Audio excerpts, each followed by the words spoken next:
Hello, welcome everyone. Thank you for joining. We'll be starting in just 30 seconds. We're just waiting for the participants to join.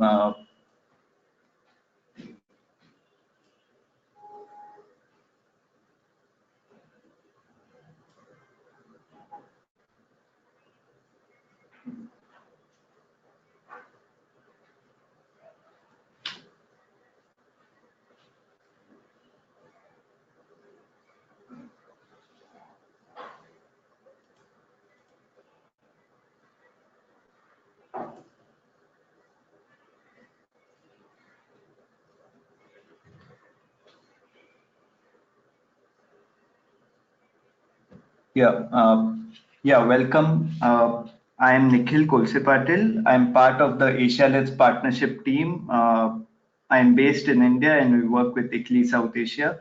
I have experience of working in areas of energy and climate change, and we provide technical support to Asian countries in the region.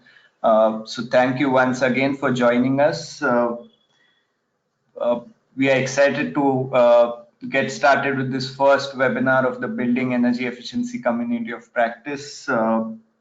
So as you know, we are going to cover policies and related actions, interventions that can be taken to promote energy efficient buildings, sustainable buildings. We'll be going through the agenda first, and then my colleague will just go quickly through the housekeeping rules and we'll begin the presentations. Next slide, please.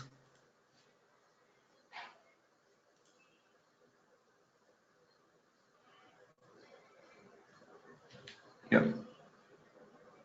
So I'll be giving an introductory presentation on the community of practice. Then we'll have a round robin introduction where we want participants to introduce themselves so we get to know each other. We then have a presentation by Sumedha on the policy options that are available for building efficiency promotion. Sumedha is from the World Resources Institute. We have switched around the agenda for a bit, so this will be followed by a presentation from NREL on the USA's experience of building efficiency code development. After this, we'll have a case study from Iskandar, Malaysia on the activities and policy actions that they've taken. Following this, we'll have Mr. Ashu Gupta present on how building efficiency is being mainstreamed in India through the Energy Conservation Building Code. Following this, we'll have a discussion between participants and speakers. This is an open discussion where we encourage you to share experiences and challenges, solutions, and so on. And then my colleague will close the session. So I hand it over to Anandan for the housekeeping rules.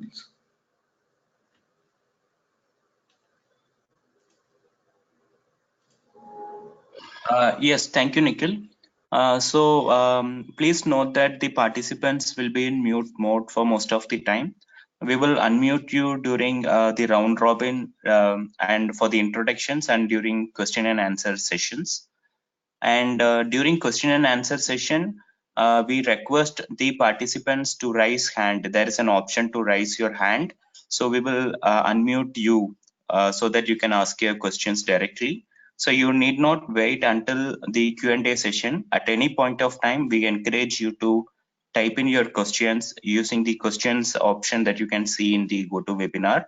And as much as possible, we also want you to write the speaker's name to who the question is directed to. And we will address all the questions towards the end of all the presentations during Q&A session. Today's presentation and introduction about Asia Leads Partnership and Building Energy Accelerator. So these introductory slides plus the presentation, all you can download in the handouts option. And at any point, if you face any difficulties, technical difficulties, or you have any questions, please feel free to send your questions. Thank you. Thanks, Anandan. Yes, so finally to kick off why we are here. Next slide, please. Uh, Yes, so I will just give an overview of the community of practice in terms of what activities are there, what is intended to be undertaken going forward as part of this group, how will it benefit all of us, and also in terms of the topics and the membership, what interest has come up. The Community of Practice is an initiative of the Asia Let's Partnership and the Building Efficiency Accelerator. Next slide, please. Uh, so the Asia Let's Partnership that we represent is a regional platform. This is a platform of practitioners, public and private institutions, and individual members who are working on low emission development strategies. The Asia Let's Partnership is one of 4 regional platforms of the LEDS Global Partnership. The LEDS Global Partnership is the larger uh, network, which again has more than 350 members from national, subnational governments, institutions, and 2,500 individual practitioners as well. The LEDS GP is hosted currently, the secretariat is hosted by the GIZ and with the within the support Paris Agreement project.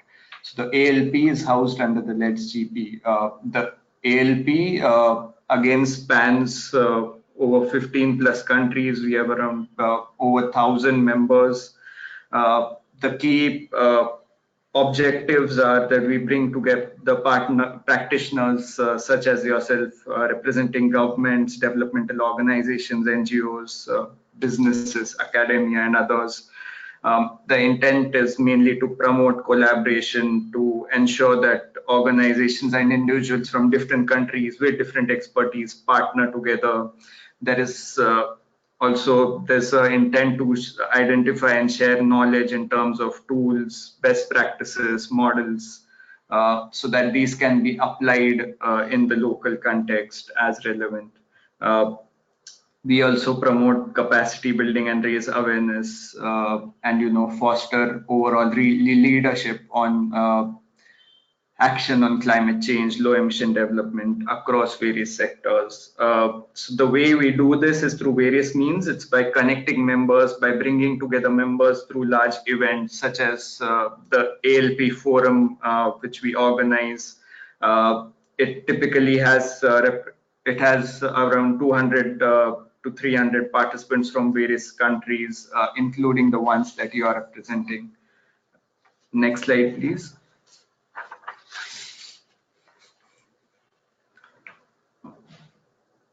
Yeah, and the second, so also about the BEA, which co-host this community of practice. The BEA is one of 6 platforms established under the Sustainable Energy for All. It's a public-private collaboration that promotes sustainable buildings across the globe. The intent is the goal is to develop, to double the rate of energy efficiency improvements in the building sector by 2030. So how this is done is basically the BEA mainly supports subnational governments in accelerating adoption of policies, best practices, and deployment of projects for energy efficient buildings. The BEA has a wide reach. It has 52 city and state partners across 25 countries. 60 technical organizations and business partners are there also as part of the BEA initiative.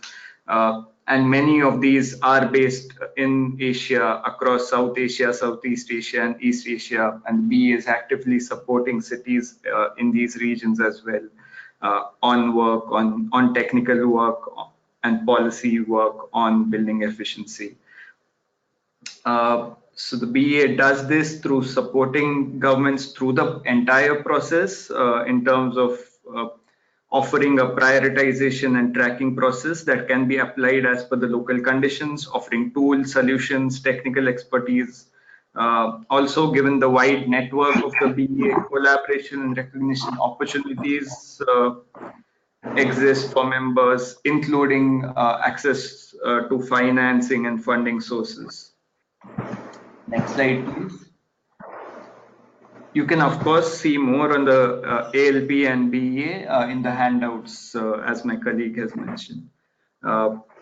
So coming to finally why we are here, the community of practice. So the intention is to really have an interactive and participative network of various actors and experts, practitioners who are engaged in work, day-to-day work to tackle policy, financing, technical solutions related to adoption of energy efficient buildings. Sumida tu tak boleh. I cakap dengan dia pakai nama I.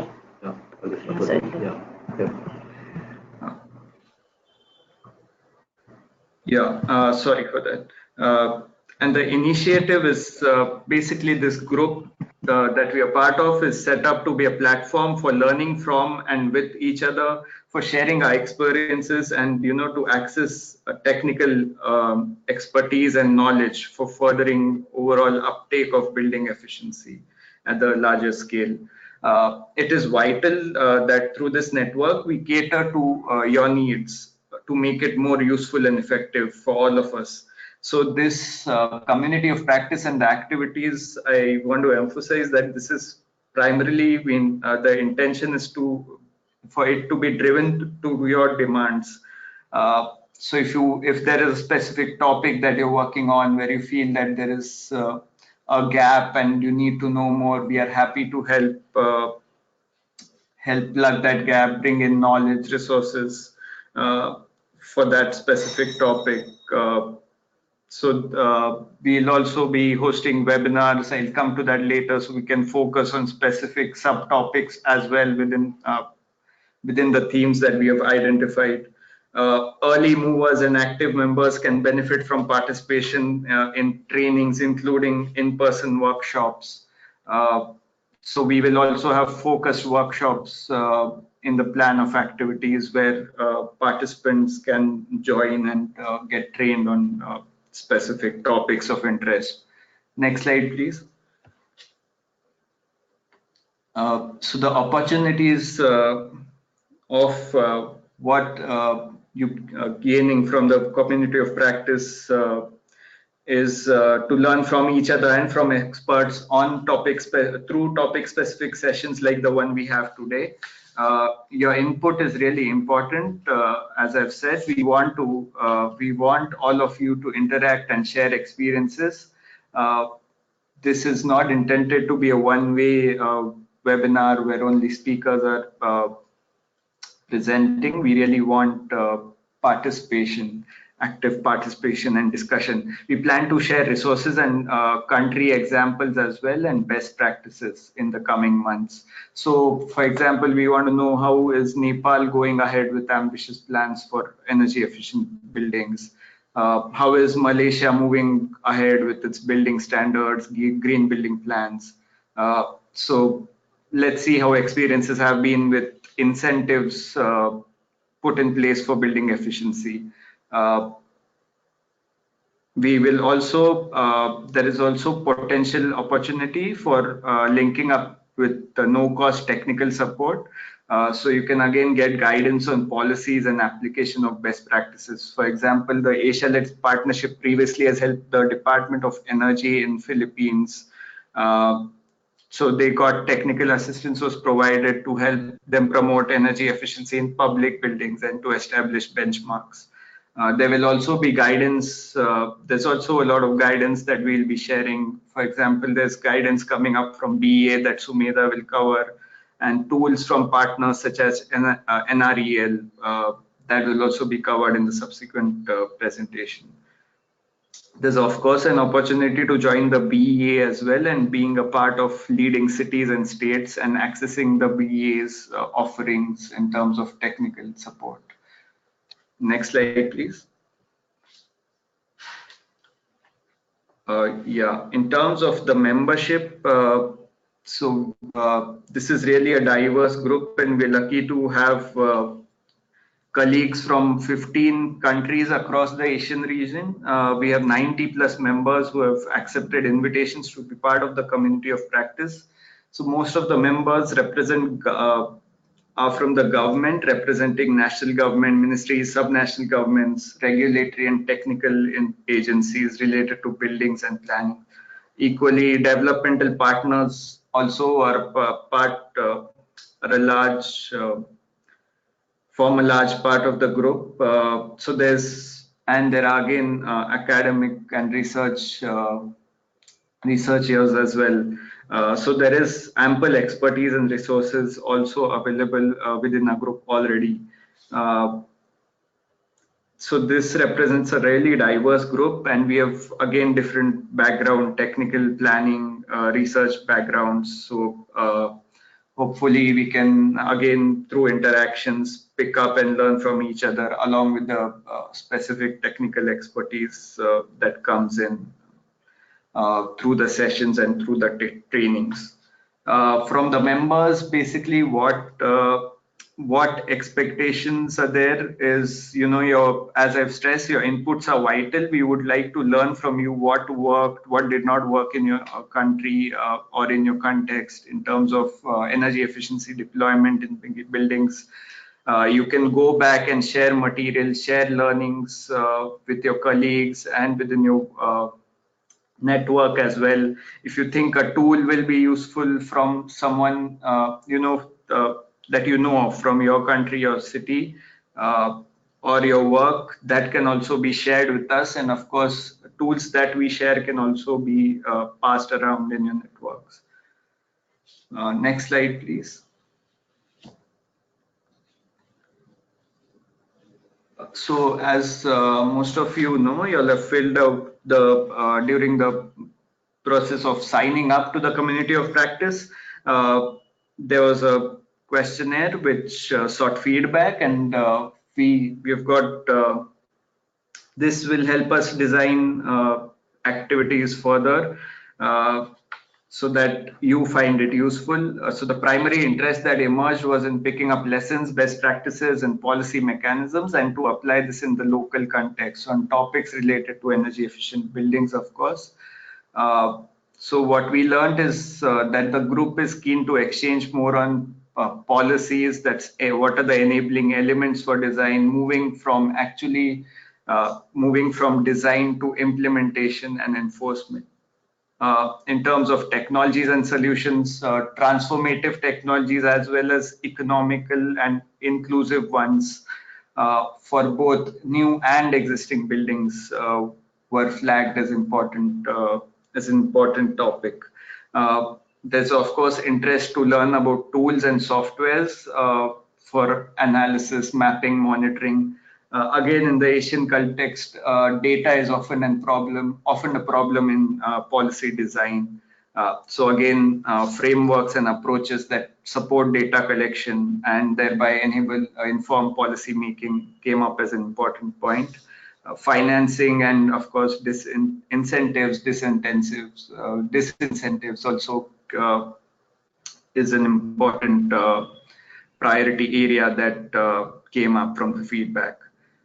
There is of course also one key point which is again common across the region is the need for capacity building and enhancing knowledge in government agencies which are tasked with policy design and more so with implementation. That came up as a key area. Next slide, please. Yeah, so this is just to give a glimpse of the overall plan of the community of practice for the next 5 to 6 months. So we currently, we're happy to kick off with this first webinar. Then we have similar web sessions planned for January and February. These will be focused on technologies for building efficiency and financing of building energy efficiency. So again, we'll be happy to get feedback from you on these so that we can better design these sessions and interactions. There's also in-person training planned at the Asia-Let's Partnership Forum. So this is a large international event that is scheduled for May. We'll, of course, keep members posted on this as we go on.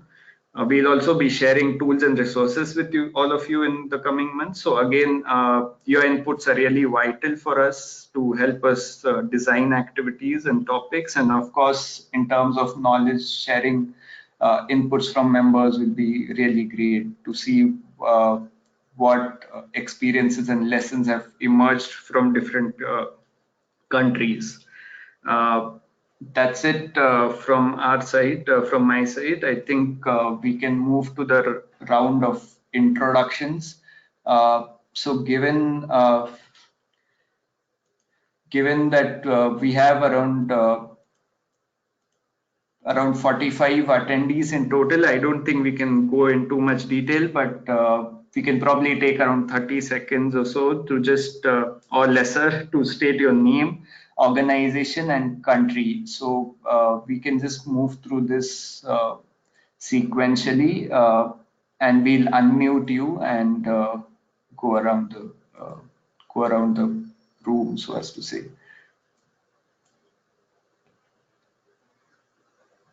Yeah, Anandan, can you help with unmuting the attendees one by one? Yes, sure.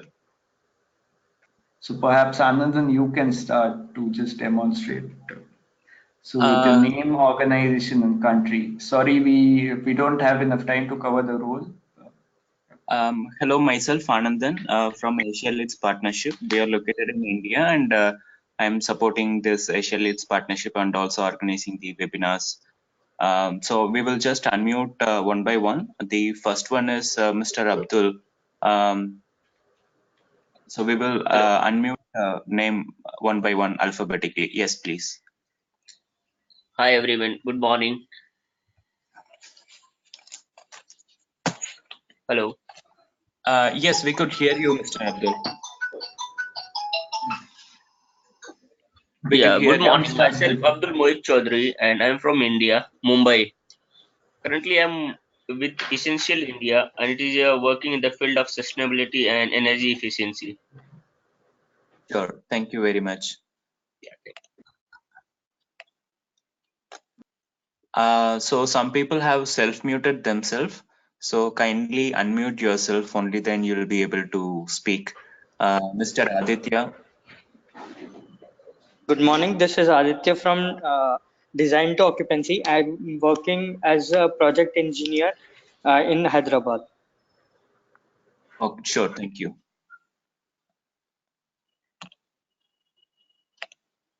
Mr. Allen,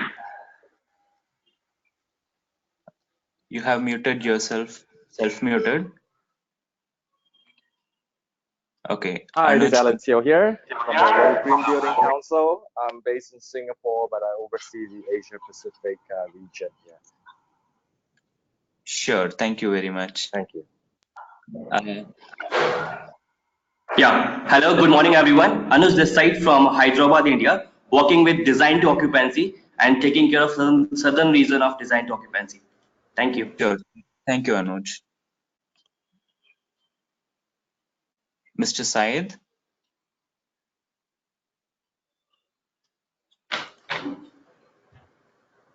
Okay, we'll go on to the next one. Kamfi Lava. Yeah, good afternoon. Now I'm in Japan. I'm looking at the Ministry of Natural Resource and Development in Laos, and my main responsibility is regarding with the greenhouse gas inventory and mitigation. Thank you. Sure, thank you. Liu. Good afternoon, everyone. I'm Jamil Liu from Taiwan. I'm a researcher from Industrial Technology Research Institute, and currently I'm working with the central government to design energy efficiency policies. Thank you. Okay, thank you. Bisht, you have self-muted. Kindly unmute. Okay, we'll move on to the next one. Awang? Yeah, hi. So my name is Hoàng Thị Kim Cúc from Vietnam and I'm project manager. I know this workshop to learn about the international policy. Nice to know you. Sure, thank you. Deepak Verma?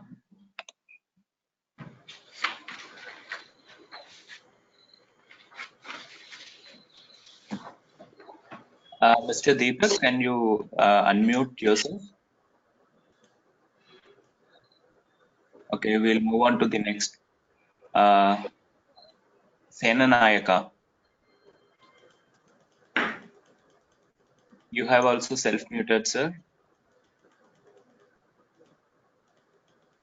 Yes, you can please speak. Senanayaka. Yes, good morning, everyone. I'm Gamini Senanayake from Sri Lanka. I'm an independent consultant, currently working as a national technical advisor to UNDP on energy efficiency and renewable energy. Thank you. Sure, thank you, sir. Thank you for joining. Hang Wu. Yeah, hi everyone. It's Hang from UNDP Vietnam. I'm program officer working on climate change mitigation, and currently we have one project on energy efficiency in the buildings with the Ministry of Construction. Sure, thank you, Hang, for joining us. Thank you. Hi everyone. This is Professor Hina Zia, currently heading the Faculty of Architecture and Acoustics at a central university called Jamia Millia Islamia, based out of New Delhi, India. Sure, thank you, Professor Hina.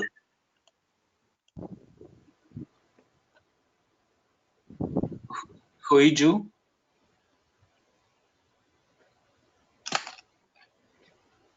Hello, Huiju.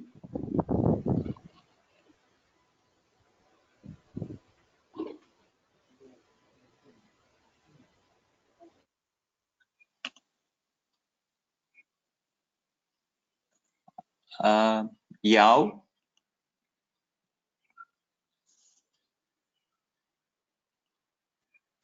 Okay. Yeah, good morning. I'm Jyotirmay Mathur. I'm professor at National Institute of Technology, Jaipur, MNIT. And I've been fortunate to be part of the core developments and standard development related to building energy efficiency in India for about more than a dozen years now. Sure, thank you, Mr. Mathur. Joshi.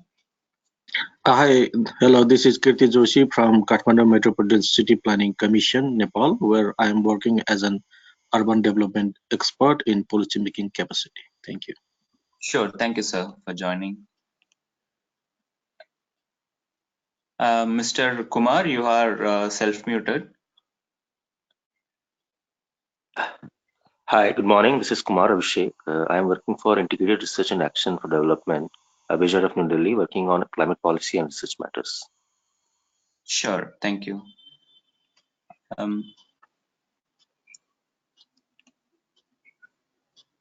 Mr. Pratik. Yeah, good morning, everyone. This is Pratik from Design to Occupancy. I head the energy formulation for Design to Occupancy services, and working for various projects, including UNDP and other such. Thank you. Sure, thank you. Mr. Alam.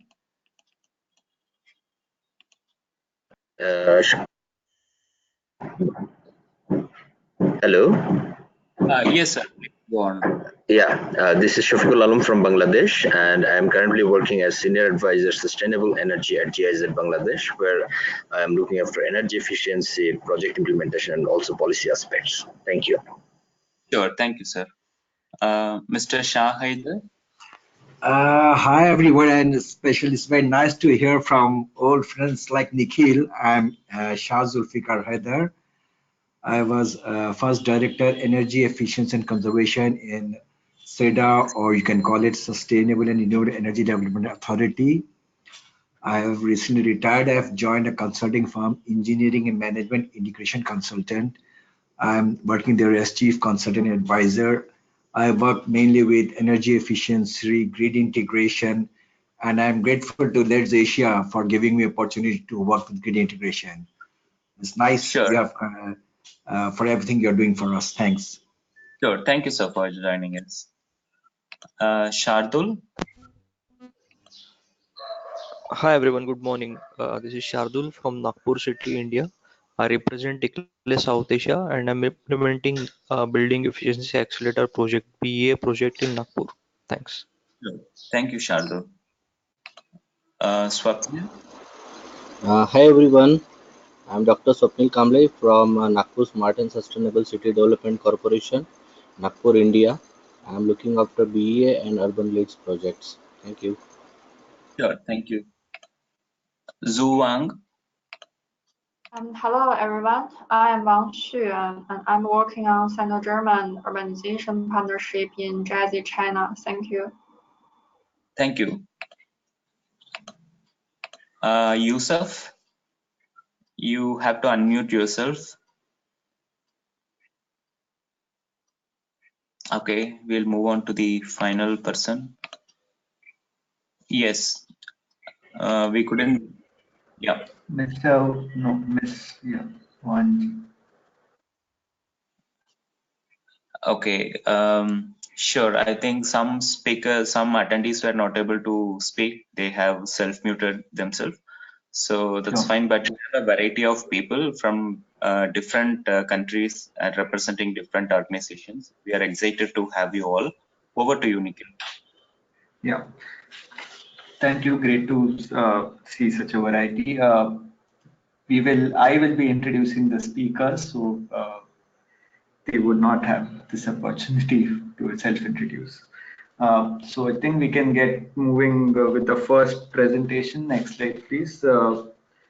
This will be an overview on policy options by Sumedha Malviya from WRI India. Sumedha is a manager at WRI's energy program in India. Her primary focus area is energy efficiency in buildings. She manages the program's initiatives specifically to understand residential sector energy use in cities, designing and implementing behavior-focused interventions. She's been working on pathways to zero carbon built environment in Indian cities. She also coordinates the BE activities overall in India and also contributes to global activities as well. Over to you, Sumedha. Thanks, Nikhil. And good morning, everyone. On the behalf of the BEA, I welcome you all to this first webinar of the ALP Communities of Practice on Building Efficiency. My name is Sumedha and I work with WRI India. In the next couple of minutes, I would be trying to give you a crash course on the kinds of policy packages which are available to accelerate building efficiency. Some of you might be already familiar with these, so it might be a little repetitive, but please bear with me. It's just to give everyone attending an overview of what options are there as far as policies are concerned. Next slide, please.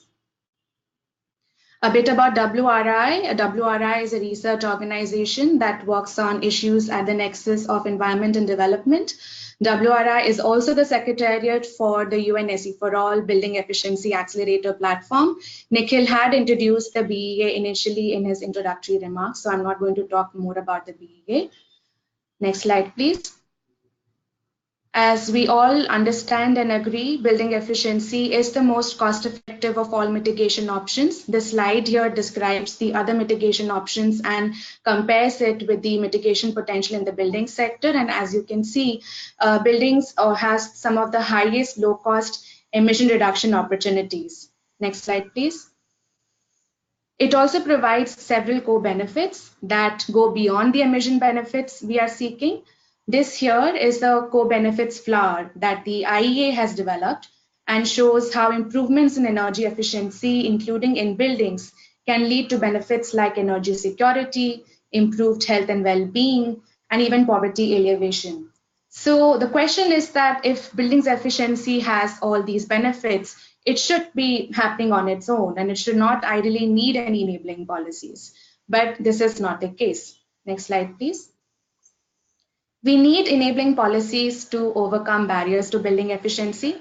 Most of these barriers, whether they are market, financial, technical, or institutional, arise from the complexity of the building sector, which has a wide variety of stakeholders. Policies can help overcome these barriers when they align the interests of all the actors at each stage of the building's life cycle in order to make pursuing building efficiency a compelling choice. And it is possible to design policy packages targeted at addressing specific barriers to energy efficiency in any given market, thereby bridging the efficiency gap and creating an opportunity for scaling up efficiency solutions and investments. Next slide, please. This particular slide is borrowed from the IEA to show you the 3 buckets of enabling building efficiency policies, which the IEA terms as carrots, sticks, and tambourines. The sticks are the regulatory policies, which include things like codes, standards, and disclosure regulations. The carrots include financial instruments like incentives, rebates, loans, etc. And then you have the tambourines, those that ensure and amplify actually the impact of the carrot and stick policies. These include promotional and awareness raising activities. An integrated building efficiency policy package must have all these 3 types, and not one can be promoted over the other. So if codes and standards push buildings towards reaching a certain level of energy performance, the carrots and tambourines support innovation and going beyond just that certain level of performance requirements. Let's take a look at these 3 categories of policy instruments. Next slide, please. First, the sticks. Of these, the building codes are by far the most important policy instruments to improve energy efficiency in both new and existing buildings. These are regulatory tools that require a certain level of energy performance for buildings and are usually top-down driven since they take a really long time and are resource intensive to develop. However, when codes are successfully implemented on the ground, they also have the highest impact potential. Number 2 are the building standards and labels. These refer to regulations on performance for individual products, example, appliances, equipment, and materials, or services. They are often referenced within a building code for individual building components, and many countries have standards and labeling programs for appliances and equipment. And the last one under this category are the disclosure programs. These are fairly new and something which many countries have started experimenting with. These require that the building owners and users disclose the building energy performance through annual mandatory reports.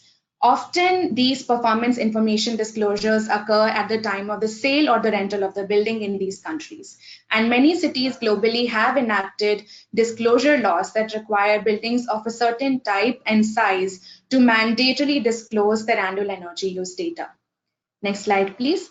And if we just see some examples of these kinds of regulatory instruments, these are just some of these examples. India's Energy Conservation Building Code for both commercial and residential buildings has been around for some time. The Commercial Building Code has seen several years of development and adoption, while the Residential Energy Conservation Building Code was only rolled out last year, was actually launched last year, not rolled out. Thailand has had a long-running standards and labeling program administered by DEDE that has both minimum energy performance standards or MEPS and high energy performance standards or HEPS, covering the most energy-intensive appliances and equipment.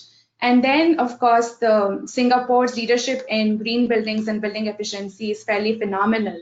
The Building Construction Authority uses mandatory disclosure data from office and retail buildings to produce annual benchmarking reports, which have been valuable in strengthening their Green Map program over the years.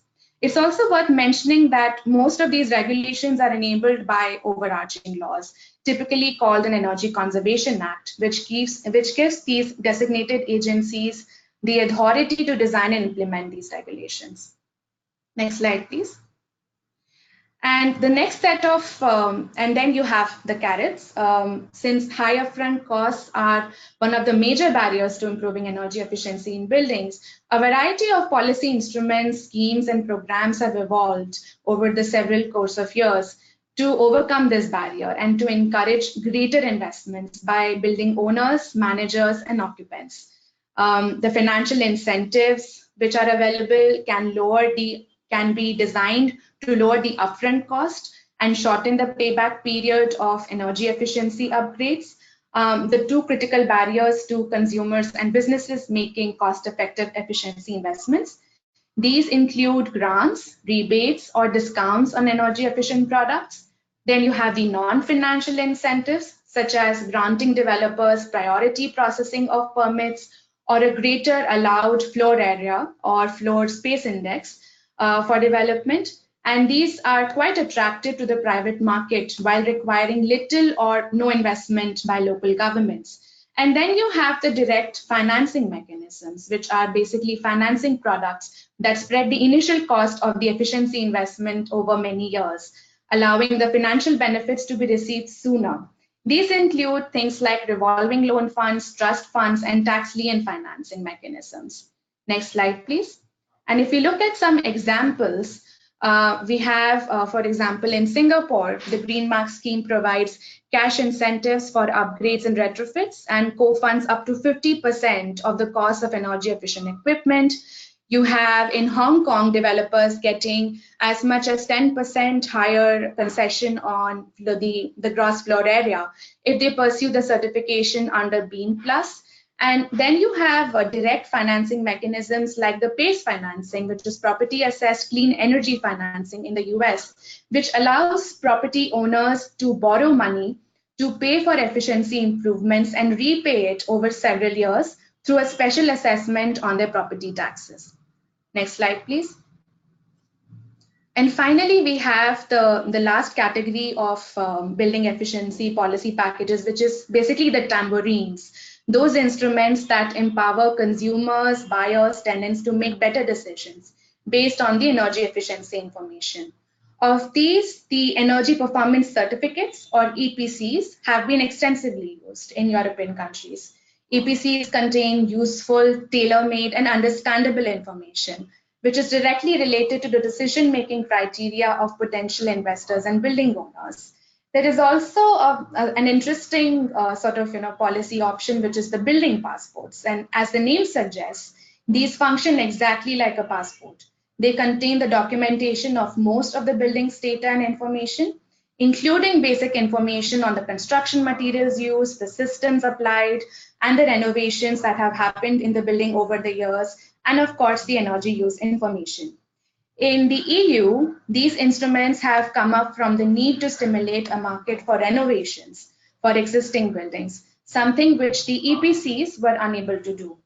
And then, of course, there are the rating systems, which are quite popular. These lead to some kind of a certification from a public or private agency that administers them.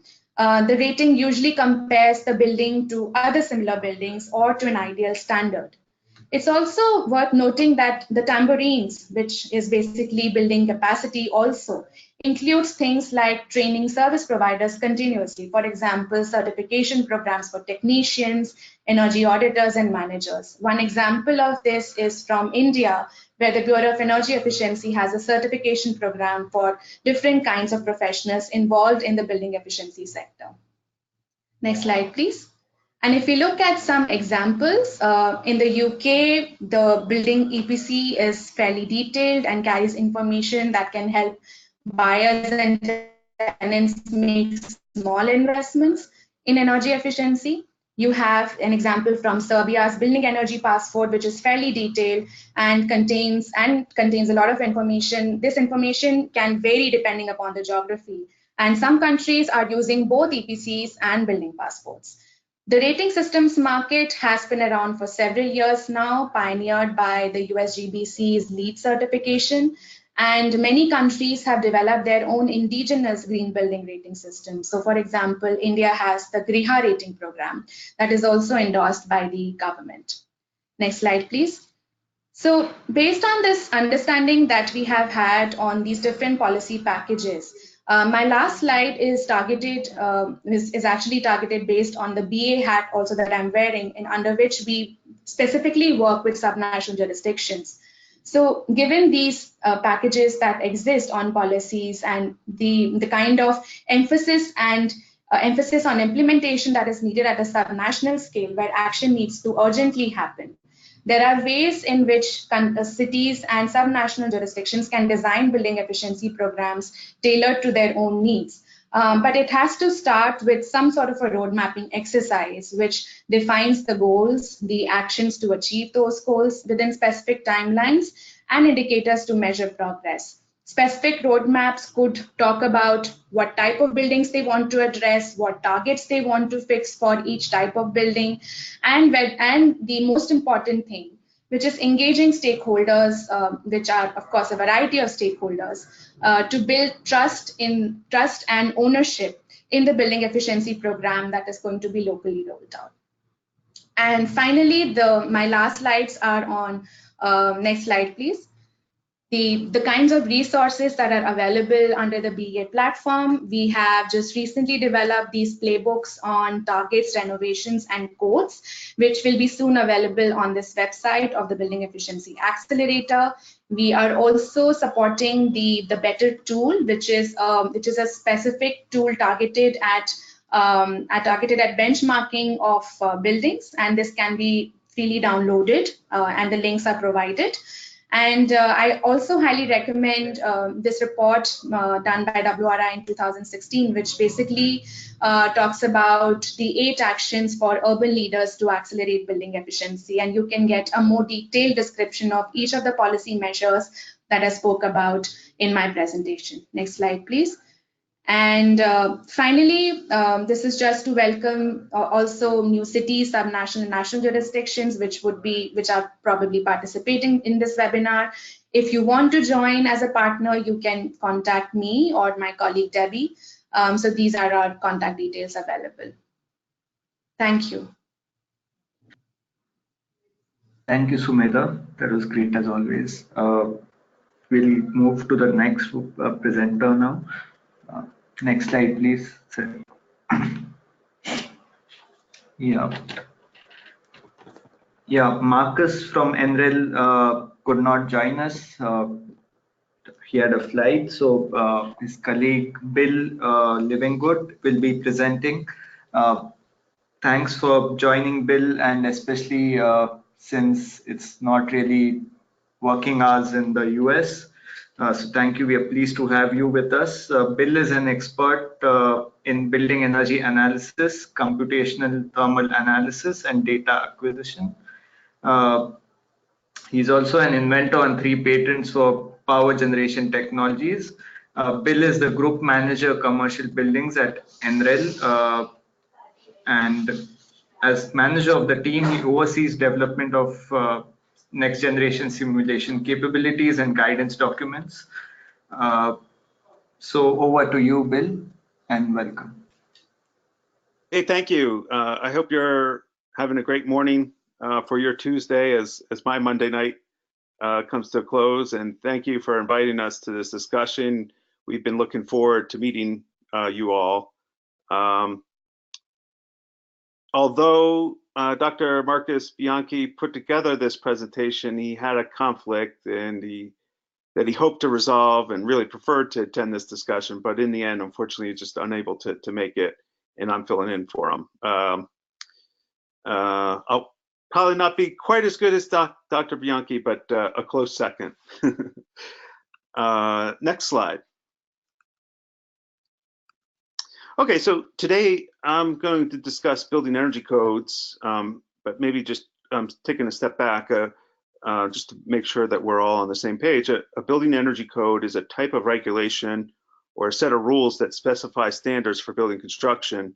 Compliance is required in order to obtain a permission from local US authorities for building construction. And the main reason for building codes is to protect public health, safety, and general welfare relative to construction and occupancy of buildings. Building code becomes law in a particular jurisdiction when formally enacted by the appropriate government authority. Now, there are many types of building codes, such as structural, plumbing, and fire. However, today we are focused on building energy codes. These slides and key talking points are borrowed from the U.S. Department of Energy. The U.S. Department of Energy is a parent organization to my organization, the National Renewable Energy Laboratory, located in, well, just outside of Denver, Colorado. Building energy codes set minimum efficiency boundaries that bring about vital, tangible benefits. Not surprising, better codes mean better benefits. Recent research shows that if building energy codes were upgraded from 2004 levels to be 30 to 50% more stringent, adopted among states, and effectively implemented, excellent progress would be made in the areas of energy consumption and cost savings and CO2 emissions reductions, as indicated on this slide. Next slide.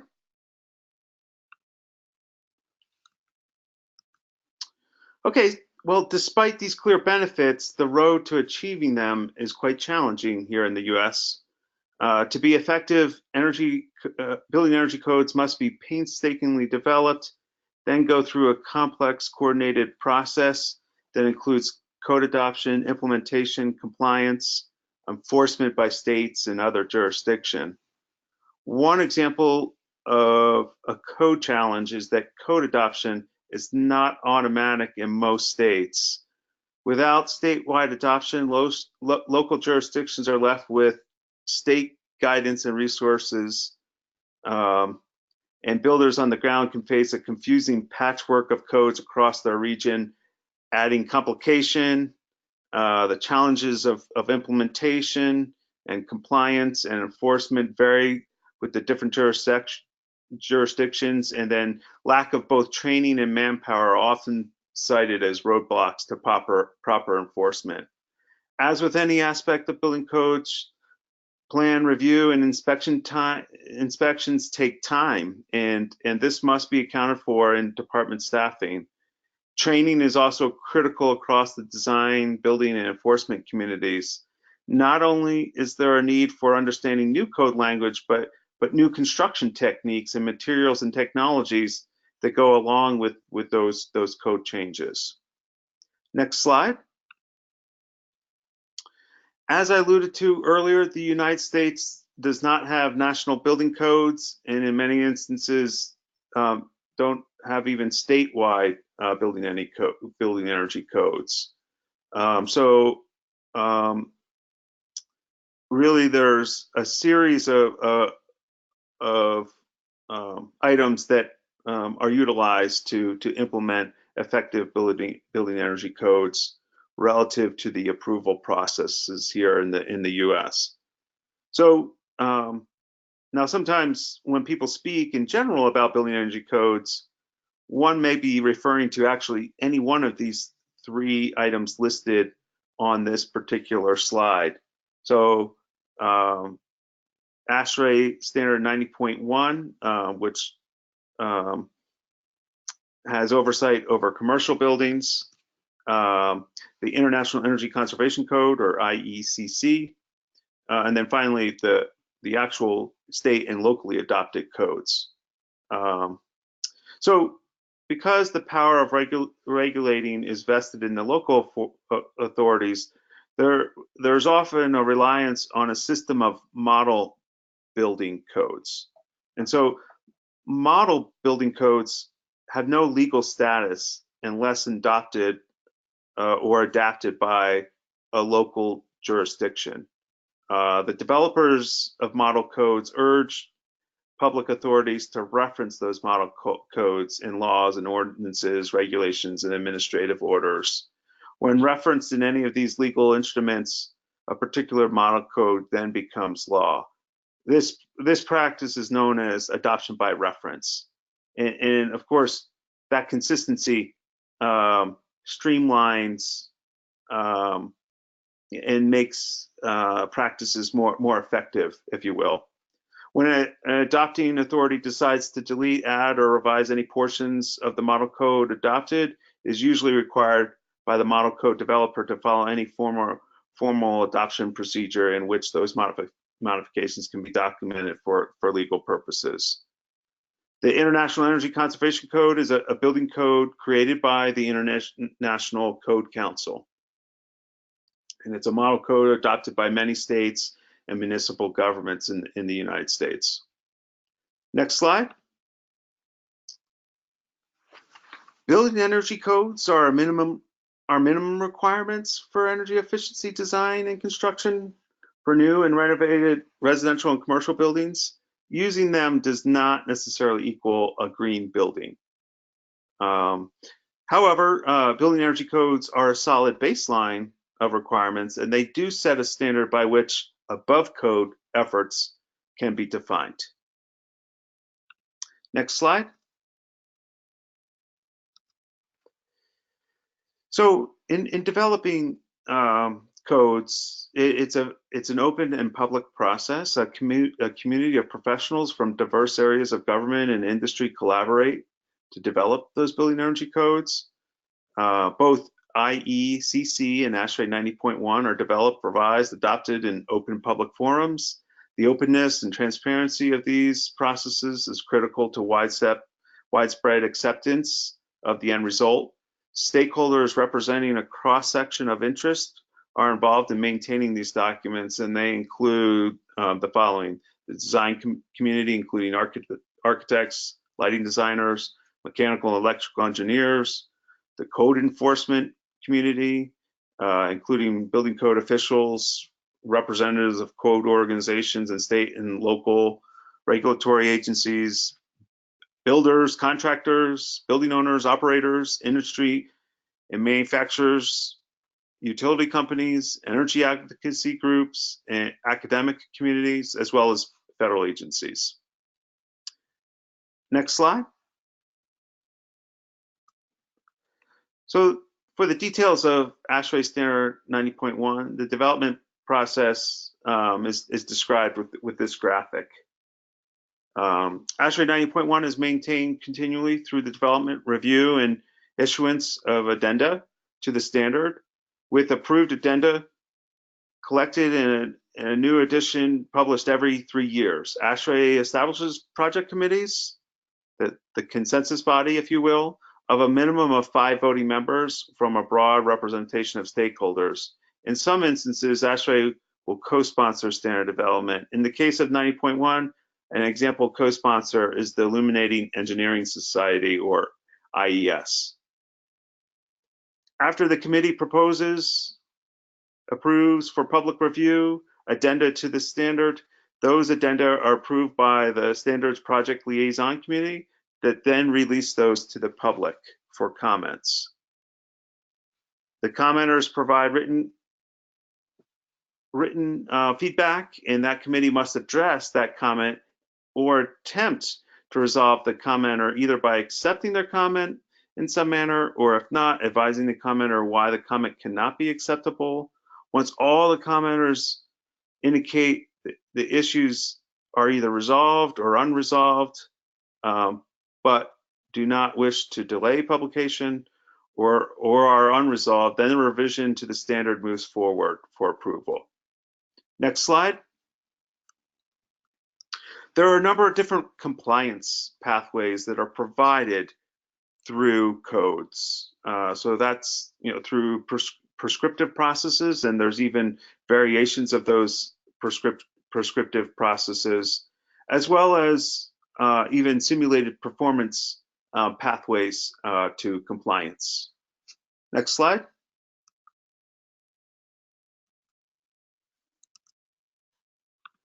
Sorry. So for DOE the U.S. Department of Energy, for them to help with greater adoption or with greater energy savings that result from building codes, they have a few key functions and responsibilities. So one, they help in code development by working with those technical committees of ASHRAE and ICCC, where they perform detailed analysis such that the committees can understand the energy implications of any of their decisions. They also develop open source compliance software, of which this audience could utilize. But they also provide code education, training, and technical assistance across the country. Next slide. So in particular, NREL has supported code development, particularly through the open source analytics or building energy modeling. That's a key underpinning of the analysis work. So NREL is the lead lab for Energy Plus development, as well as Open Studio development. Both of those packages are released as open source and are freely available.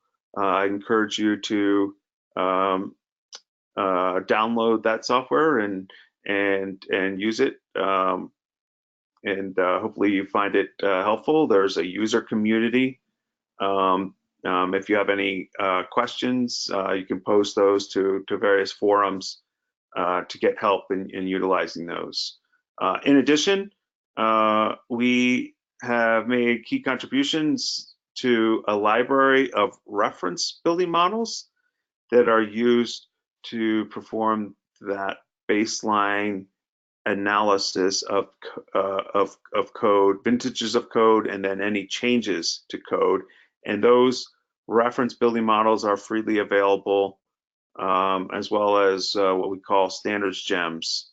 In addition, there's various online web calculators, such as PV Watts, that are readily available to this audience. With that, I'll close, and I look forward to the subsequent questions once that's opened up.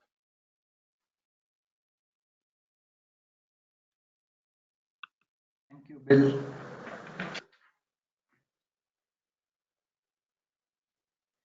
Yeah, a reminder to please post your questions in the questions box and address the presenter.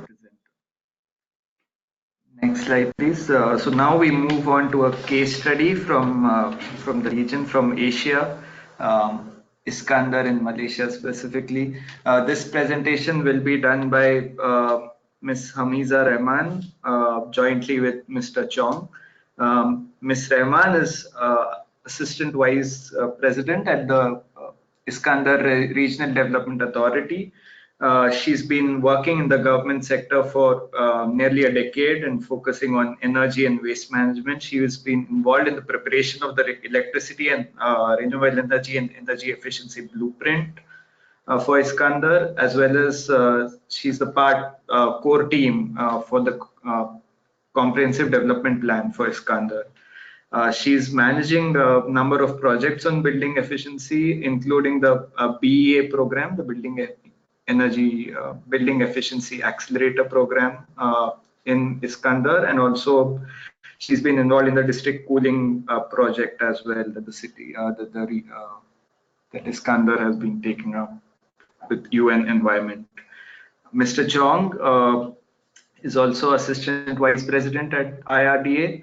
He's been involved in green energy development across the board. He's he's been involved in realizing a first hybrid floating mini hydro in Asia last year. On the buildings front, he's been involved in promoting green building development through the Green Accord Initiative Award. He's also rolling out the building energy monitoring and reporting system, which he's going to talk about in his presentation. And interestingly, this is again in collaboration with Tokyo Metropolitan Government. So again, you see cross-learning there. He's also facilitating two green building assessment and certification projects using a tool. So over to you, colleagues from Iskandar. I believe you have control of the slides as well.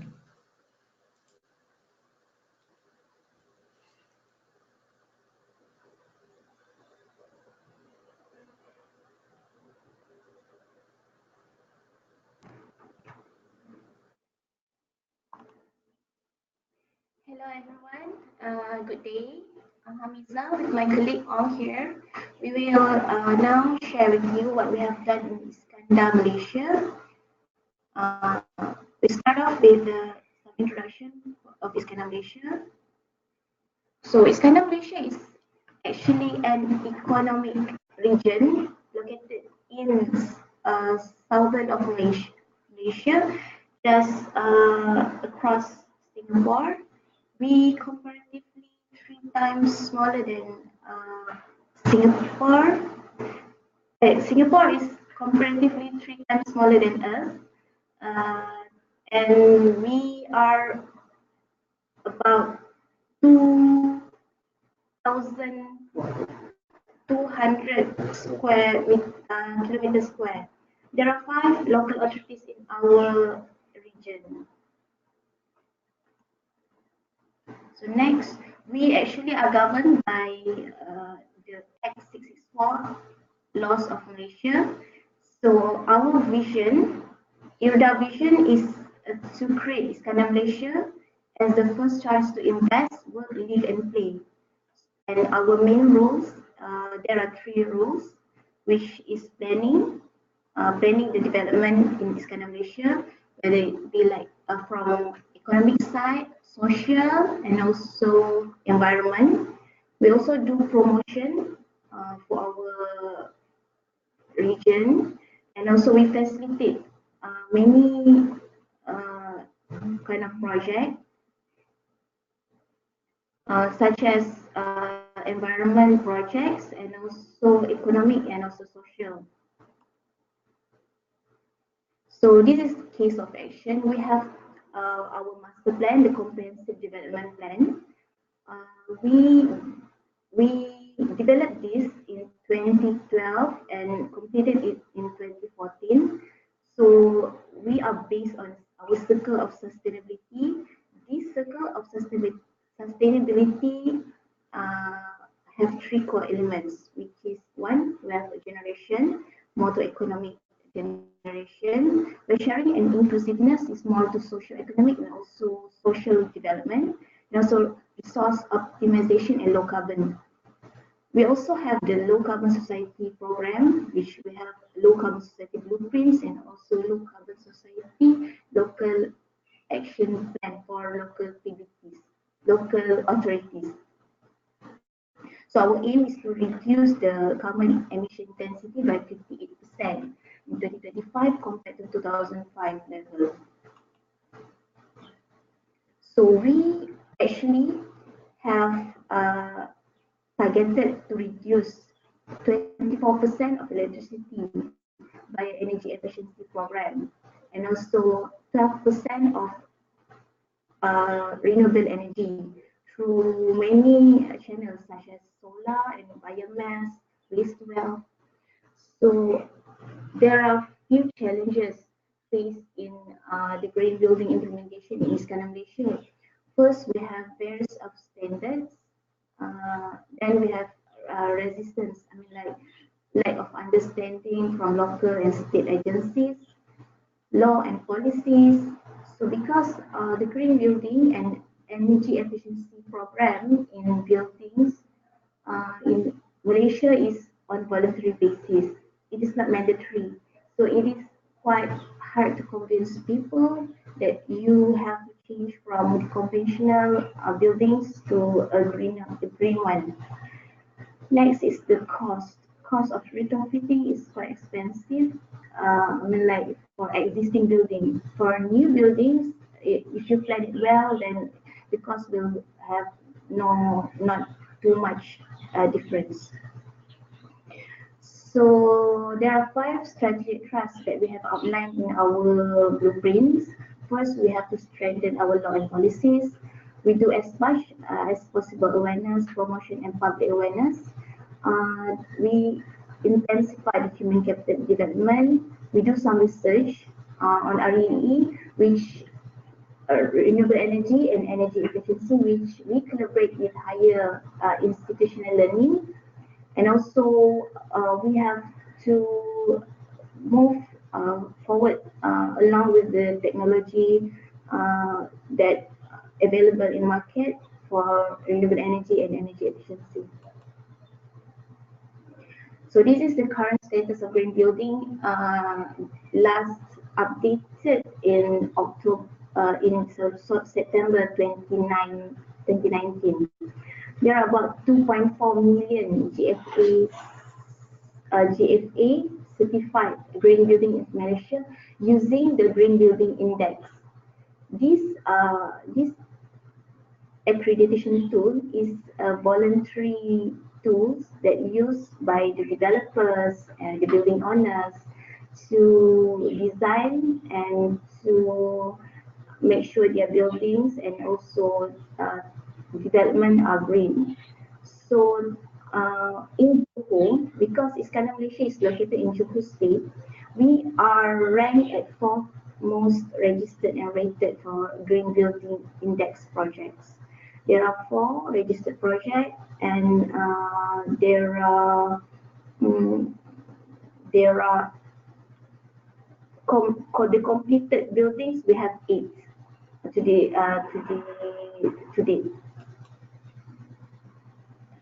Other ratings that we use widely is LEED and also CASB. For LEED, because many developers from outside of Malaysia, foreign developers are more comfortable using LEED because they are used to this accreditation tools. So for CASB, this is developed by IRDA together with Japanese IBEC, International Building Energy Efficiency Center. So this IBEC helped IRDA to build CASB to follow the environment in Malaysia. To date, there are 6 buildings certified, CASB certified, and 2 urban development certified in Iskandar Malaysia. Ms. Rahman, could you speak a bit louder? Sorry. Can you hear me well? Yeah. Okay. Under Building Efficiency Accelerator Program, Iskandar Malaysia has 2 partnerships, which is BEA and also Global District Energy in Cities. So under BEA, we are working with the local authorities to get all the local authorities buildings being retrofit, and also for new building, it will be green certified. So for example, this is the update. We are doing some energy we are having some collaboration for the local authority buildings to do the energy audit in existing building, and for new buildings, we help them to ensure that this building is green certified. So our current progress, we are looking forward to gazette the bylaw, 38 bylaw, Uniform Building Bylaw 38A. This bylaw is focusing on industry and also commercial buildings, because these buildings are catered to design the requirement of Malaysian Standard 1525 with regards to OTTV and RTTV. And this building also needs to be provided with energy management system. This is some other facilitation done by IRDA related to building efficiency. We do have the Low Carbon Society LCS action plan at PBT level that suit with the local authorities condition. For example, Pasir Gudang municipality is more to industry city. So what we focus is we want them to be green and clean industrial city. So next program is BERMS, Building Energy Monitoring and Reporting System. My click on will further explain this later on. So we also help them in facilitation of incentive, whether it's fiscal or non-fiscal incentive. For fiscal incentive, Malaysia government has provided the tax incentive exemption for products and services, included in the tax incentive rebate is green buildings development. So for non-fiscal incentive,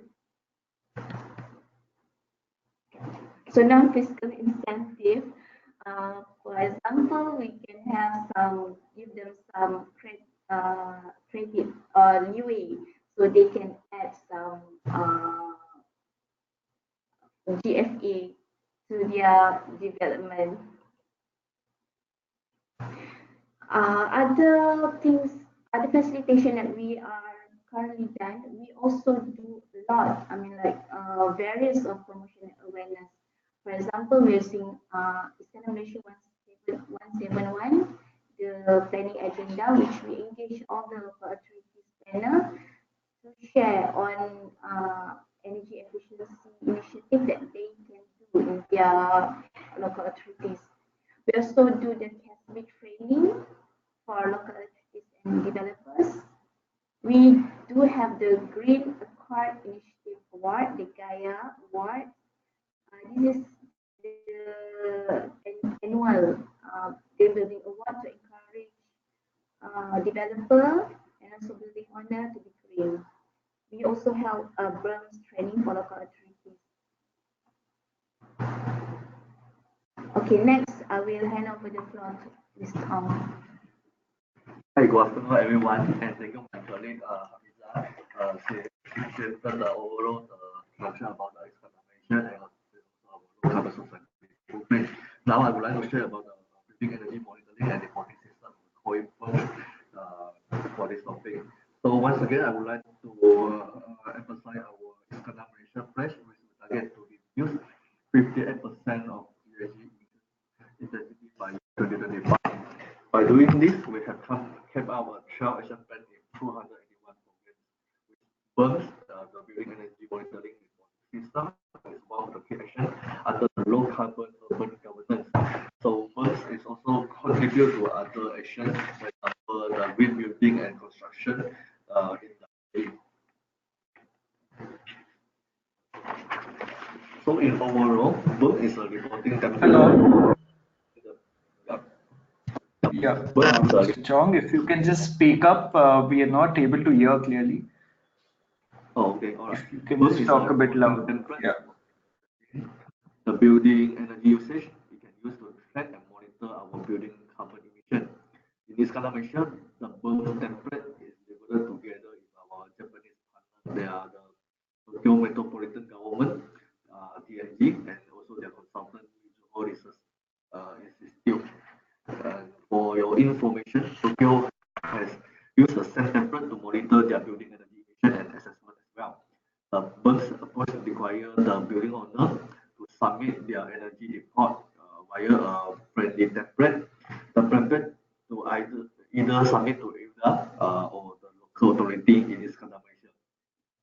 Then IUDA and local authority will verify it and get back to the building owner about their energy performance. And lastly, for the building owner who had carried out the good practice in energy efficiency, were able to receive a non-financial incentive, for example, a certificate or recognition, and also as a such as an entry point for them to take part in the Green Award, for example, the Green Initiative Award. Just now I already mentioned.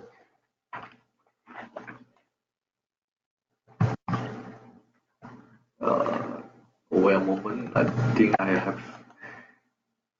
Okay, so this is the overall timeline for the BERMS planning and target. Starting last year, we have developed the pilot template we customized to the local context. If our consultant and also our Japanese partner. Then in this year, we plan to expand it to all the government building, and for the next step, we hope we can expand to all the commercial and also the other building. And here, if this opportunity, I would like to share about the chronology of the first development. After we have the low carbon society footprint action plan, then we have a series of training workshops together with our Japanese partner, starting from 2016 and 2017. Then also after that, we develop our template, customize it into the local context, and then we do it for. We will roll, last year we rolled out the bumps and also to conduct a training workshop, and we have first 11 buildings to submit their template, and we analyze it, and we will report to our central government, which is we call it the SEDA agency. This is our template. So the part one will fill about for the building, the profile, and the second part will be the about the energy uses. The template we use it in the two languages. Is Malay, is our national language, and also English. So okay, okay. So for the building owner, once they fill up all the data, the Excel template will calculate for their carbon deduction. So for example, let's say the building they are deduced about 10% of the carbon emission, then they were awarded a 2-diamond certificate according to the scheme. And another part of the template will be the inventory profile. The building owner are required to list out all the profile and also the equipment in their building. And the last part will be the confirmation, the queuing incentives.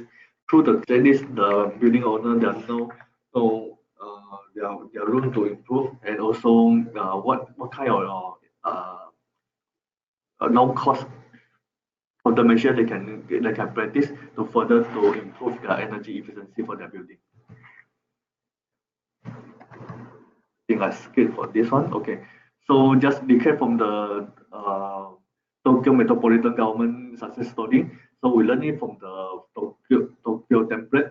So we translate it from the Japanese version to our Iskandar Malaysia context. Means we use to our national language, and also this is an example we're learning from the Tokyo. So all the building once they submit their data, so they know their energy performance. So through this reporting system, actually they are able to reduce their carbon reduction. For example, this is a result from Japan. They are managed to reduce about 18% of carbon emission. So this is a survey that they did 2008 to 2014. So more than about the 80% of participants, their feedback was good through this reporting template. So next is about how they are managed to reduce their carbon emission, and also the electricity is through the maintenance. We call it a no cost queuing measure. For example, let's say for example every quarterly they just clean their aircon compressor, and they are able to manage to reduce their 5% electricity. And another example is just change the LED light from conventional light to the LED. So this also able to reduce about 85% for energy reduction. So in overall, for the building owner who practicing the firms, they are able to save the energy and also the carbon emission, and it contributed to the save their utility expenses. And the permit is a self-assessment template with no cost incurred. The building owner can understand their carbon footprint and they can use the BUMS template, especially the no-cost clearing to do the further planning to reduce their carbon footprint and also their energy usage. Also, by building this BUMS template, they are also qualified them to receive the Green Award recognition. So we just started the BUMS since last year. So from this year, we are trying to promote it to get more building to step up, and hopefully in near future we can see more result about this BUMS system. Then I hand back to my colleague Hamida for the last slide. So what I want to share with you is the key success factor implementation of the efficiency in Malaysia. We can summarize it in 3 items. First is the full support from all stakeholders to ensure smooth project execution, awareness and private sector driven voluntary basis, and also we need resource to implement whether it be from capacity building, awareness program, also at implementation level. That's all. Thank you. Thank you, everyone.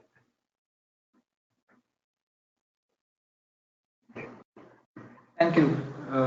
Yeah, it was great to see how building efficiency fits in your overall plan and vision and the steps that you've taken sequentially to address challenges and promote uptake. So coming to our last presenter for this session, Mr. Ashu Gupta. Next slide, please.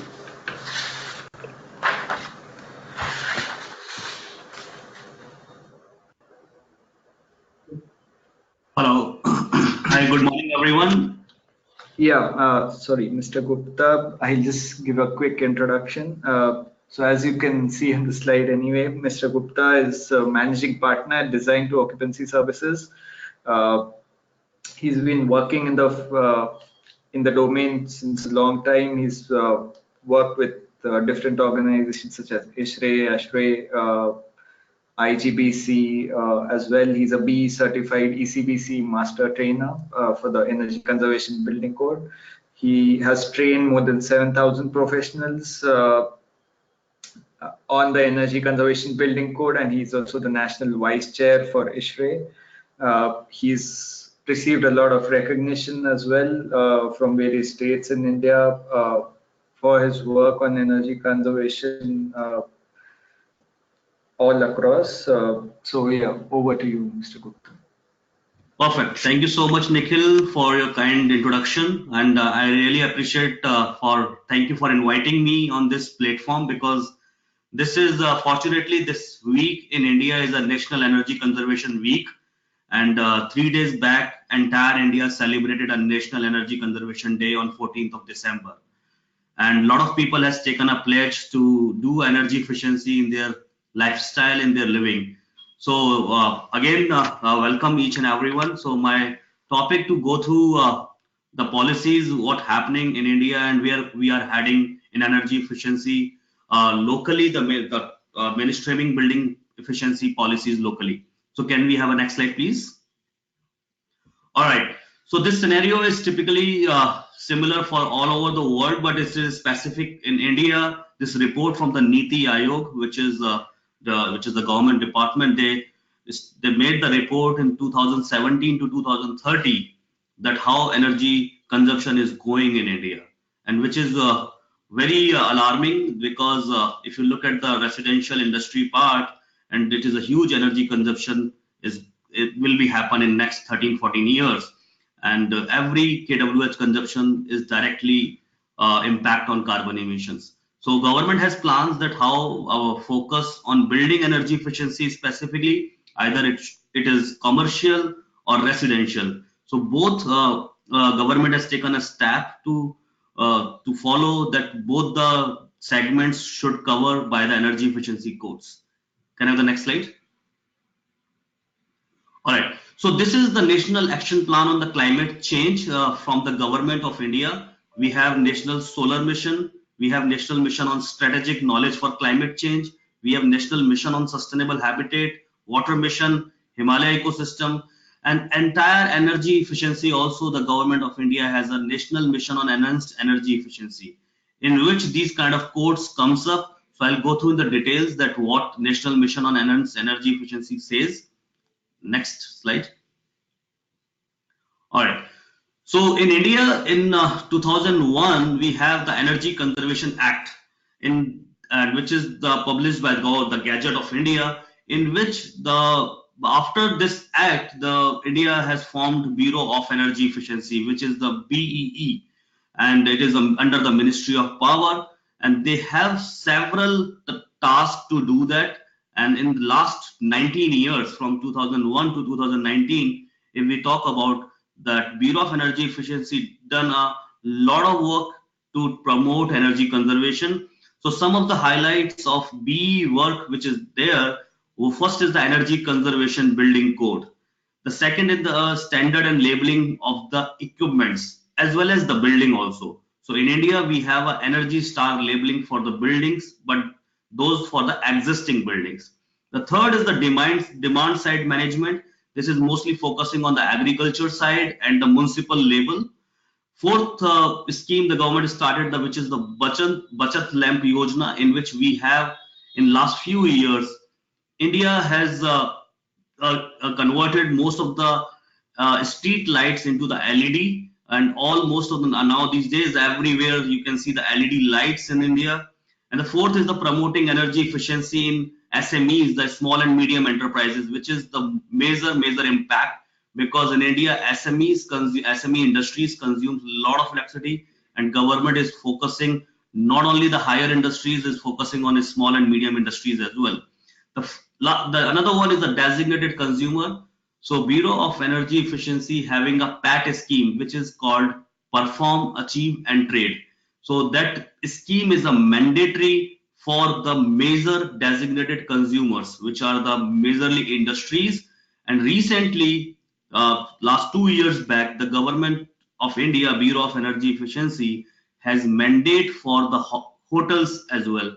So hotels also came up in the category of designated consumers. That means that every hotel every 3 years they have to be energy audited and submit the energy consumption to the local state department and the Ministry of Power. And the final one, which is of course for all doing this program, we need energy expert. In India, energy expert is booming. The government started the program Energy Auditors Exam in 2004, a way back. And now in 2019, we have several, if you compare with more than 20,000 energy auditors in India who are working who are certified auditors and who are doing these kind of programs involved in that. Can I have the next slide? All right, so let's go to the one by one. The star label. Star label for the equipments is mandatory. The mandatory for the 10 different kind of appliances, and it's voluntary for 13 different kind of appliances. And under this star labeling program, what government is doing right now is doing a training program in all over India to train the retailers, because you make a star label, but if retailers is not aware how to sell, what is the benefit of the 5-star over the 3-star, so they have started a training program in entire India. More than 82 cities the government is training on to retailers, and they will train, and at the end of the year more than 7,000 or 8,000 retailers will be trained on a star labeling program what government has launched. And recently on 14th of December, the government also launched the solar water heater and the star labeled for the solar water heater under the voluntary program, which is the newest, latest one they have added. Washing machine and all things. So I will like show you that what appliances comes under the category of star label. The second, which is the most related to our building industry, which is the ECBC, the Energy Conservation Building Code. In 2007, the government of India launched this program in the last, and recently in 2017, after 10 years of the first program, they revised the 2017 version of Energy Conservation Building Code. And lot of states in India, like more than 10 to 12 states, have mandated if the building has more than 100 kilowatt connected load, they have to follow ECBC. Otherwise, they will not get the permission to come to make the building, to construct the building, or not get the occupancy certificate. And so, but of course, this is a big thing they have taken. So that's the reason in last 12 years, government has made a ECBC master trainer. I am one of them, master trainer, and that master trainer responsibility to train the architects, to train the engineers in this code. How can they comply with that? But still, still a lot of states are facing to implement this. Because some of the states started in incentive program also in this. Like in Punjab, they are giving 5% extra FAR, which is the floor area ratio, to comply with that. So ECBC 2017 is mandate for the commercial building. Second one, which 2 years back the government started, the Eco Niwas Samhita, which is for the residential building. So residential building is also can be ECBC compliant, but they are voluntary right now. They are not in the mandatory phase. People are adopting whoever wants to do this. So this is what in ECBC. The third thing which government is on the building specific and industry side is PAT, Perform, Achieve and Trade. So this is flagship program because lot of higher energy guzzler industries are under this program, and they have to they have mandated that they have to comply the energy targets. If they don't achieve the target, they either can go for the renewable energy certificates and EC certificates. So 11 notified sectors in already there, and recent like I told you 2 years back, the hotels also come under this category. If any hotel consuming more than 500 ton of carbon emission, metric ton of carbon emission, they have to comply with the PAT scheme now. Next slide, please. Okay, so these are the mandatory appliances and voluntary appliances in the star labeling program, like room ACs, refrigerators, transformers, everything, and LED lamps is already mandatory. No manufacturers can sell without a star labeling program. They cannot sell it. So this government is very targeting those companies if they don't, if they are selling without a star labeling. And some appliances, the voluntary, because whenever government don't directly do a mandatory, they always start with the voluntary program, and after 1 or 2 years, once the people are aware about it, then they are mandatory. And you can see since 2011 to 2016 how many billion units India has saved after implementing this standard and labeling program. Next slide. This is ECBC code, which is code of course, India has a vision to net zero buildings in India. So they have a different 3 categories. ECBC is a mandatory which need to follow, and someone wants to do more in that. They have ECBC plus and super ECBC also. It of course energy savings and comfort, because whatever the energy savings we have to do, we don't compromise the comfort of the occupants. So that also we have to understand that whatever the minimum comforts required, we have to follow that. And this is some states has already mandated this, and some states very soon, a lot of states are going to mandate. And by, I'm sure we are hopeful that by moving 2020, that every state in India will follow the ECBC for their buildings. Next slide, please. So this is estimated impact in 2030, because the India is a developing country, everyone knows, and there's a lot of potential in the next 15 years to construct a building. Somewhere I was reading some article, and still the 66% India need to be constructed. So you can see the potential, how if we implement this ECBC, how much energy we can save. Like this shows the 15 gigawatt peak demand reduction per year, and how it is equivalent to the carbon emission. So I told you that we have a ECBC, and then ECBC plus, and then super ECBC. So if the building is more than 45% efficient, then ECBC, it can be compliant under the super ECBC. And net end by 2030, the target is to make the building is a net zero energy buildings, which is the target, the NZEP. So government is focusing in the direction, and recently also Bureau of Energy Efficiency invited a 100 building application in all over India that they are able to do a free of cost feasibility to convert existing building into the net zero energy building. Next slide, please. This is the for the residential building, which I told that the Eco Niwas Samhita 2018. These all guidelines are downloadable from Bureau of Energy Efficiency website. So they made a tool, very simple and compliance tool that anyone wants to make a residential building, they can make very easily to make a floor of that building, and of course. Everyone knows the other than the commercial, the 75% electricity used in residential building. So that's the reason last 12 years the people were focusing, were asking in the training that why we are only focusing commercial building, why not residential building.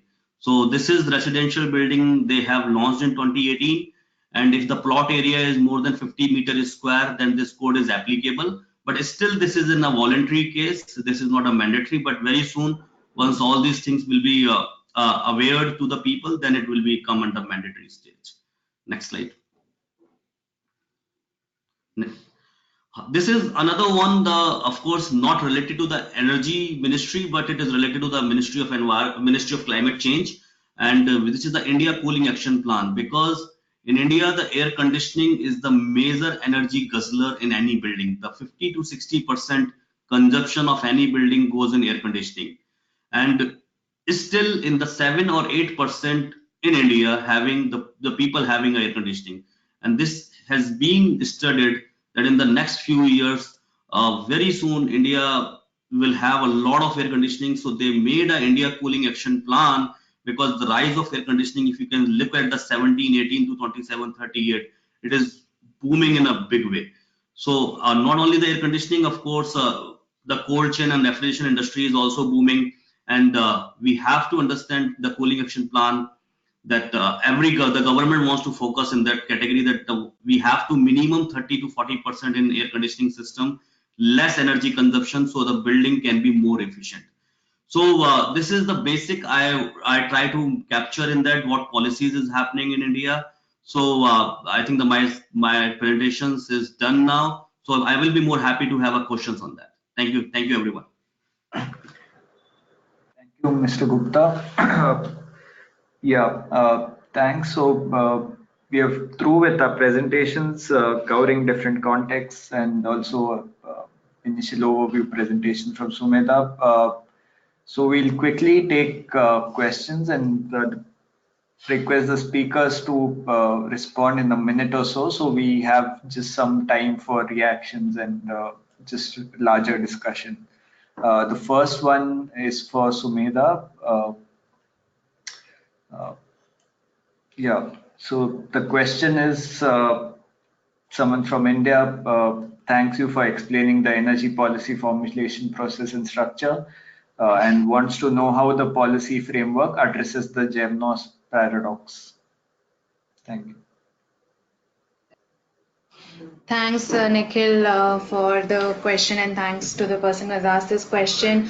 It's a very good question, and something that the people who work in the energy efficiency domain routinely struggle with as far as policy measures are concerned. So I can say one thing, that acknowledging the rebound effect is important in policy design, but it should not become an excuse for inaction.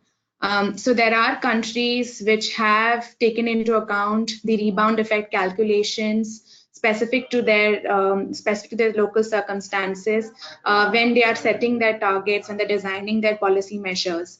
But in the case of emerging economies like India, where I am from, the rebound effect doesn't really apply, because the per capita consumption is quite low, and a certain level of energy consumption is needed to reach that kind of quality of life or comfort. Probably in the later years, we might be seeing more impact of rebound effect, and it will actually start playing out. But the literature on rebound effect and the kinds of policies that should be there to address rebound effect is very limited, especially in the emerging economies context. And actually, it gives us an idea for the community of practice to work towards. What are some of the lessons we can learn from each other on the rebound effect? But just to quickly tell you some of the ways in which there are countries trying to address the rebound effect, two categories come to mind. One which directly addresses market failures, so whether it's the cap and trade system or some kind of a taxation on products, or the understanding that certain products or equipment or materials might be more energy intense than the others, and having stronger technical performance requirements for those products can actually offset the rebound effect. There is also this growing literature and growing research, as well as the work that many utilities globally are doing on behavior change programs, which is basically nudging consumers to conserve energy and consume more efficiently. So this kind of, moral obligation to conserve energy and at the same time make energy efficient choices can actually lead to long-term behavior change and may offset a rebound effect or Jevons paradox. But it's very difficult to say that till the time there is enough research available and evidence to suggest the impact of these measures on people's behavior. But these are some of the ways in which policies need to take into account rebound effect. Thanks, Umeda. I hope that answers the question. We have a couple of other questions directed to Iskandar specifically. So one is, I'll take it one by one, you can respond. The first one is, so LEED and CASB are private certification. So is the green rating index also privately owned? And since Iskandar is promoting third-party green certification, is there any criteria or a process to check the credibility of the rating systems? Also, what if the rating systems do not really evolve at the same pace as the technology? And then if this does not happen, there will be no difference between the business as usual and between a green certified building. Thank you. All right, thank you. Thank you for the question. Yeah, in Sky Malaysia, I think not only the Sky Malaysia, I think for the whole Malaysia, all the rating tool, including the GBI, the Green Building Index, and also the CASB, is a voluntary and private-based rating tool. So that all the developers, I mean the building owners, they are free to choose the rating tool they think suitable for their development project. For example, for CASB, the certification will be done by the accredited professional body. They were developed by the EUDA and also the Japan. Then they will submit the report to the local authority to further to verify the report. And then the local authority will give them the rating and also give them the certification. And next is regarding about how about the technology and also to prepare the accreditation tool and verify the building. We require the building owner every 3 years to submit their report to check whether they are still fulfill the green criteria for the building. So we will do the certification assessment and certification.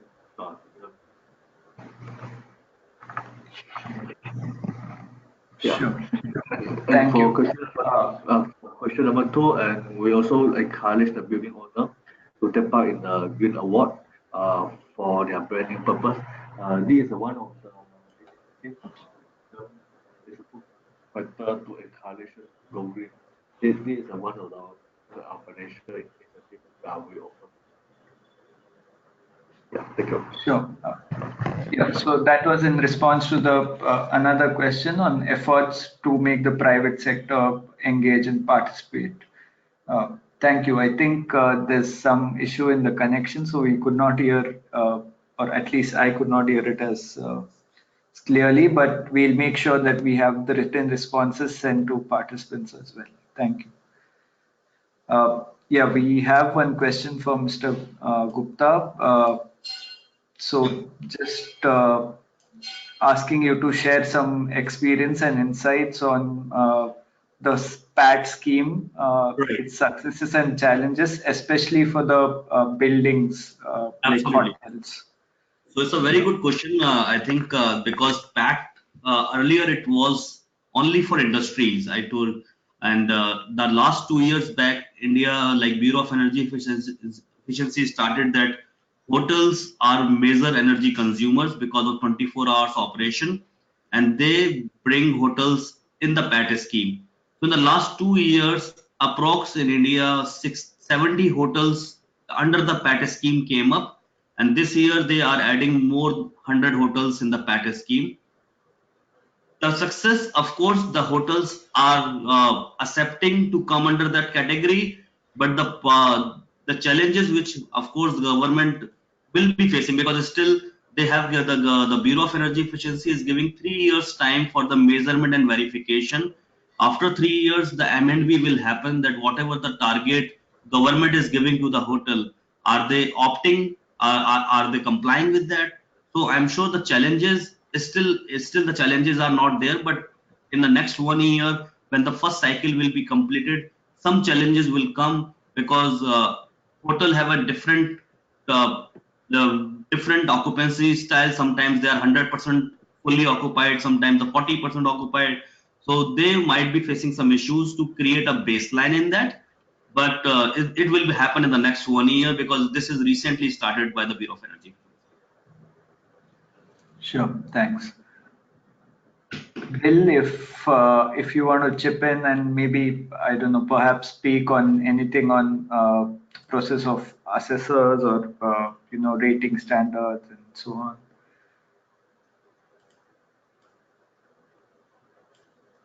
Or if you're happy not reacting, that's fine as well. Let us know.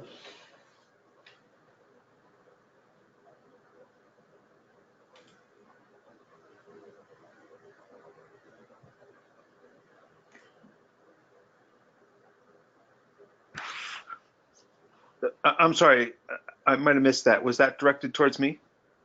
No, there's no specific question directed towards you, but there was one for Iskandar on generally on the rating index and the rating, the third-party green certification. So any experience that you can share on just setting up the process of assessment and ensuring that standards, third-party standards and certification is credible. Yeah, for the U.S., there's a number of different activities there. So Department of Energy has a more of a kind of an open source approach, which they refer to as asset score. And in addition, ASHRAE has its rating program, of course. And then, of course, USGBC. And I think each one of those pathways, offers various pros and cons in terms of like an overarching framework in terms of ensuring credibility. I guess one underpinning is to leverage transparency in the ratings tools underneath. Of course, there's also things like ERI for on the residential side. I'm a bit more familiar with commercial, but so that's one pathway that we utilize in the U.S. is just that to ensure one pathway to ensure credibility is having a transparency related to those tools that are the underpinning to do that analysis, and that's readily available and have the ability to inspect those calculation methodologies, if you will.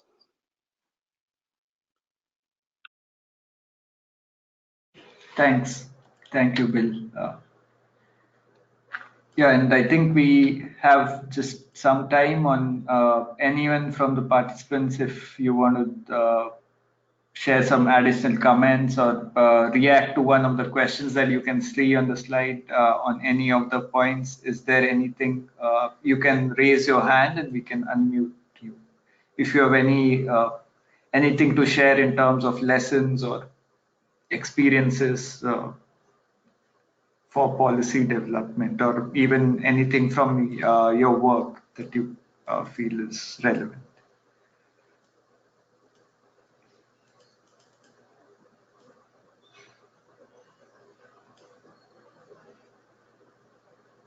We have Mr. Abdul Chaudhry, I think, has been raising his hand. Yeah, Hello. yeah. Yeah, we are talking about the energy efficiency and policies. So at same time, if we can focus on thermal comfort and visual comfort. So in terms of while making a energy efficiency code and policies, we saw, I think most of the people are keeping in the mind about visual comfort and thermal comfort.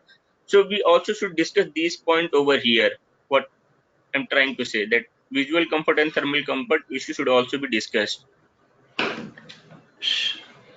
Sure, sure. That's a very valid point, and we'll take note of it. And in our coming webinars, the one specifically on technologies and and solutions, we can also look at these. And of course, it's noted that on the policy front as well, looking at these two aspects is pertinent. Thank you. Yeah, thank you.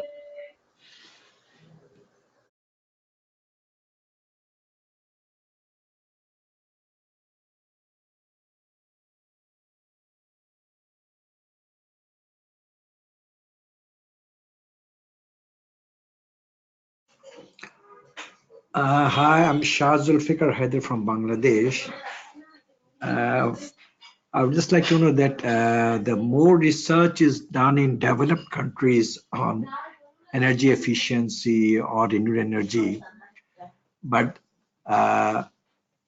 in case of tropical country like Bangladesh and India, where weather is very hot, say for example, I find that a lot of glass buildings are very efficient in cold countries because they have optimum utilization of sun heat during cold period.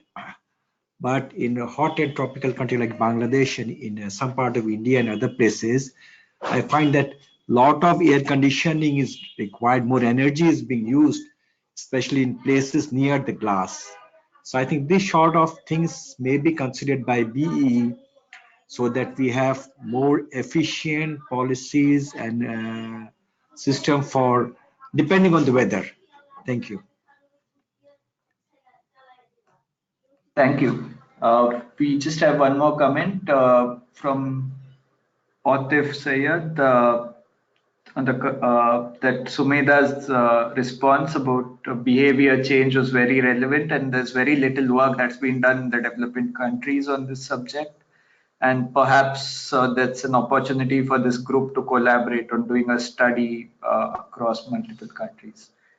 Thank you. We'll take note of that. I think yeah, we are nearing the closing time, so I hand it over to Anandan to just deliver a few closing points. Sure. Thank you very much, Nikhil. We have come to the close. We would like to thank all the speakers. A big thank you for the informative presentations. We also thank the attendees for making time to attend the webinar. This is encouraging, and we expect your active participation in the upcoming activities of the COP as well. So one other note I want to mention here, as this BEE community of practice is a member driven, we seek your valuable feedback. So there may be some technical assistance requirements for your respective countries, national government, cities. So we would be more than happy to support all your technical needs. So we will also share the webinar materials, recording, etc. in the coming next few days. We also encourage you to share the learnings with your peer members And as indicated previously, we want you to join the Building Energy Efficiency Accelerator program as well as the Asia Leads Partnership as members. So please write to us in case if you want to join. In our next email, we will also share the quick links for you to join us. And if any of the attendees are not part of this BE community of practice, we request you to join so that you get regular updates on these activities. So these links will also be shared in the email. And there may be some unanswered questions. So we will get back to you on those. And even if you have further questions, please write to us. And at the end of this webinar, you are requested to participate in a survey. So this will help us to improve us and also deliver a better session for you. We welcome your inputs.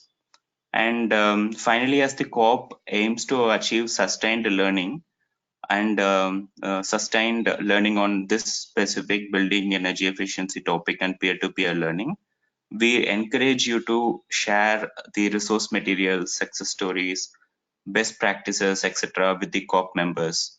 So not only that, even if you need any guidance, inputs, it can be supported by other members of this group. Plus, we also have experts from the organizing team. We are happy to support you in this topic. And yeah, thank you once again for all your valuable time and contribution in today's webinar. Thank you. Anandan, I think there's one more slide just to flash it for everybody's reference.